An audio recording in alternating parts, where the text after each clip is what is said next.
Welcome back to F2 Worlds, the channel where I share all things Final Fantasy. In this video, I decided to change the approach of how I will tell a story in a way that will be more interesting to all of you. I hope you enjoy this new way of presenting, and if you did, be sure to leave a like on the video below, and subscribe if you are new. So, let's get to today's video.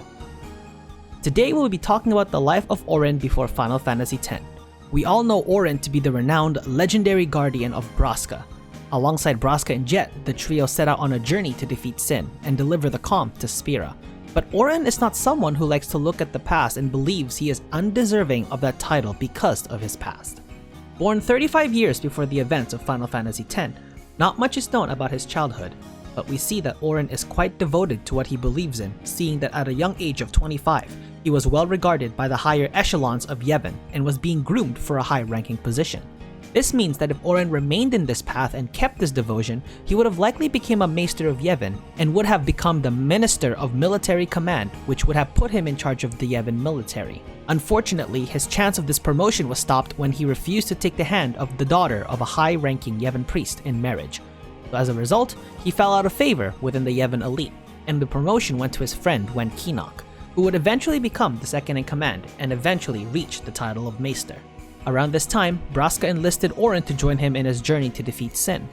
Auron, being drawn to Braska due to his noble character and honest intentions to defeat Sin, developing a strong devotion to him and his cause. Now, while we don't see this particular interaction, we see Yuna expressing her resolve to defeat Sin throughout the game, despite knowing that it could cost her life, a trait that she got from her father. Soon after joining Braska, the two would visit Jecht on his cell, and Braska asks him to join them. Auron initially objected to this as he thought Jecht was unfit to become a guardian due to him being a drunk, but Braska thought of the irony of three unlikely people to be the ones to defeat Sin: a summoner with a heathen Albed wife and a half-breed daughter, a drunk from Zanarkand, and a disgraced monk. Auron eventually accepted this and the trio left on their journey. While we do not get their full journey in chronological order, we do know about some of the events that occurred, such as Braska visiting Besaid and making Auron promise to take Yuna there, as he found it a nice and peaceful place, to which Auron agreed, as well as Jecht striking a shoe puff which cost Braska their travel money, resulting in Jecht never drinking again, to the fight with the Chocobo Eater.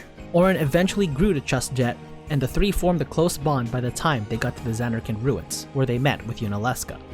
Despite Auron's objections to the final summoning and insisted that they find another way, Braska held to the hope that Sin would vanquish this time without coming back.